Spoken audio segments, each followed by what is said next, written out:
guys. This view isn't so flattering for me, but I figured you might be interested. So I got an article from Cody that I thought would be interesting to read for some history on the Oddfellow Manor. And it's, I guess, an article that was written for the Goldenseal in 2003. So already a 22-year-old article by the time I'm getting a hold of this and reading it. But tons of great information. And it's going to take a little bit. I'm just going to read through it kind of quickly. And we'll see what you guys think about it. So the article is called So Charitable a Mission, The Oddfellows Home in Elkins by Karen Stalnaker.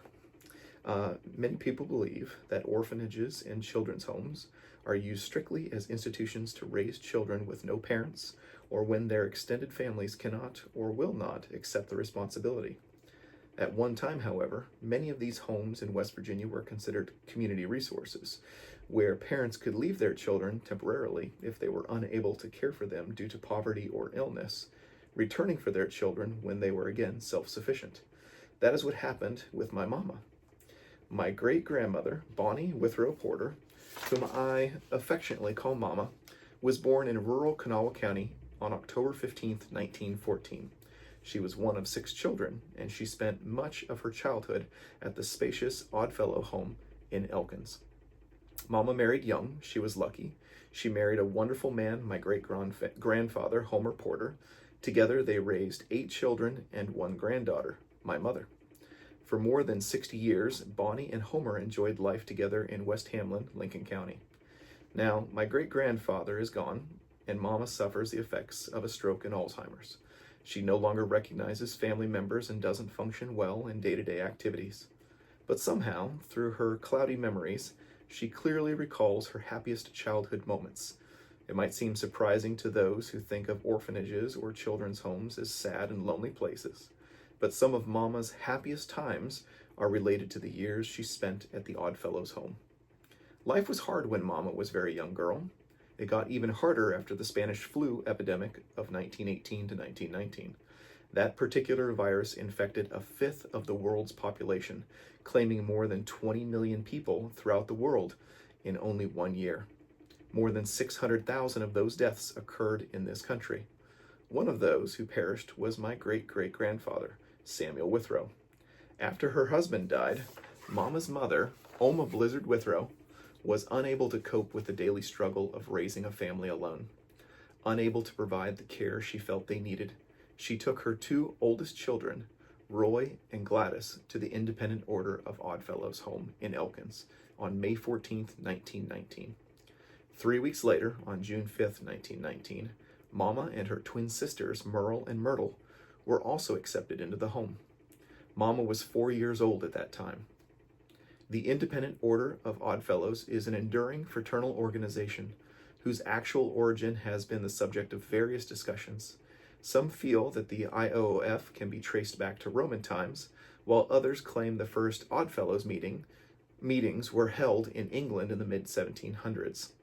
It is generally agreed that the first American lodge began in Baltimore in 1819, when Thomas Wildey and 4 members from England instituted Washington Lodge No. 1. They organized the lodge for the purpose of giving to those in need and of pursuing benevolent projects for the benefit of all mankind. Adopting the Rebecca degree in 1851, the IOOF became the first national fraternity to include both men and women.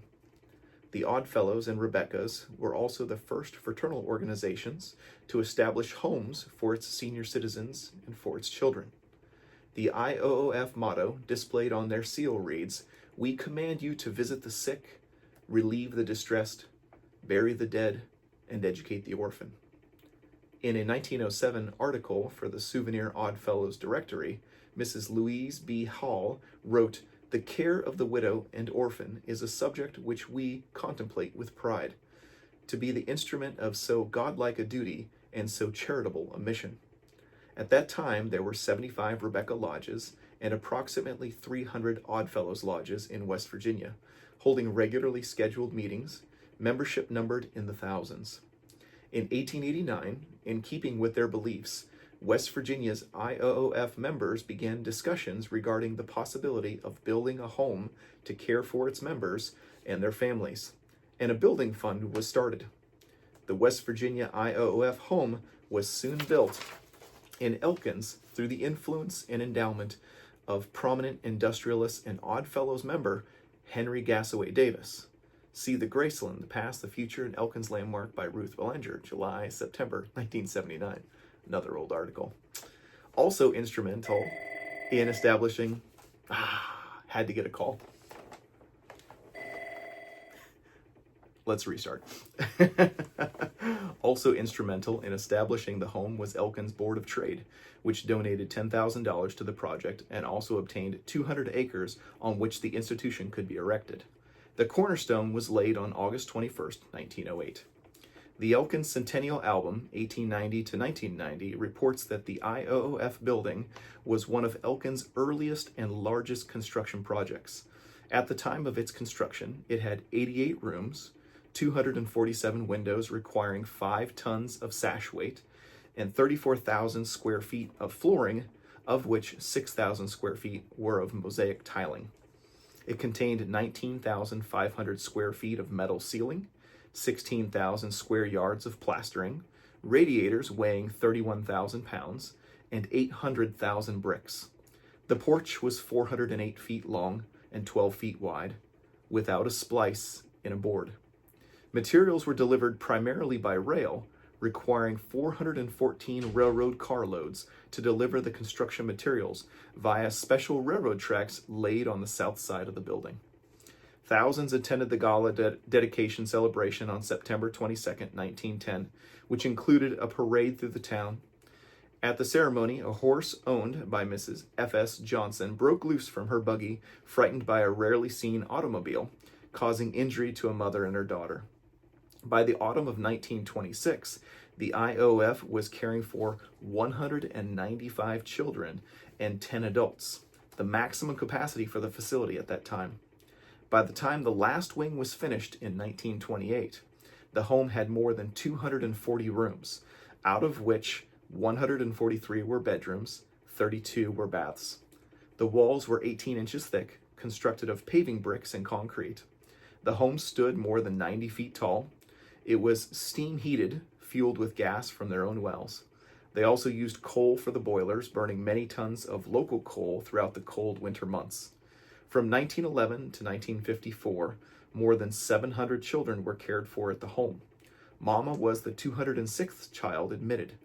Roy and Gladys Withrow were released in 1921, but Mama and her twin sisters enjoyed 8 years at the home. According to Mama, the IOF home was entirely self-sufficient, maintaining their own dairy and their own farm. All children were assigned daily chores, which were rotated periodically.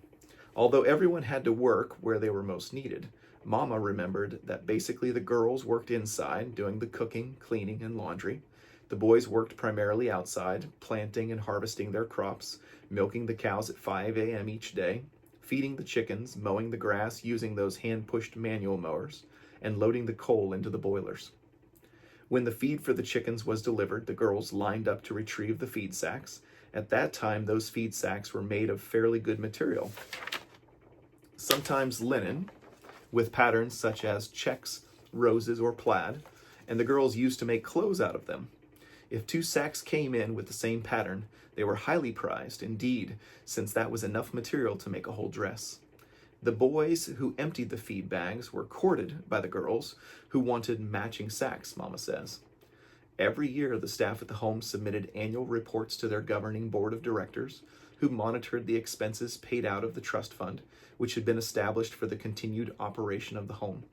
Their 1941 farm report shows their harvest that year included 550 bushels of potatoes, 100 bushels of cabbage, 75 bushels of tomatoes, 2,000 bushels of corn, and 383 bushels of barley. They also reported production of 14,600 gallons of milk, 1,990 pounds of butter, and 210 dozen eggs, among other items. This was all produced by residents of the home for their own consumption.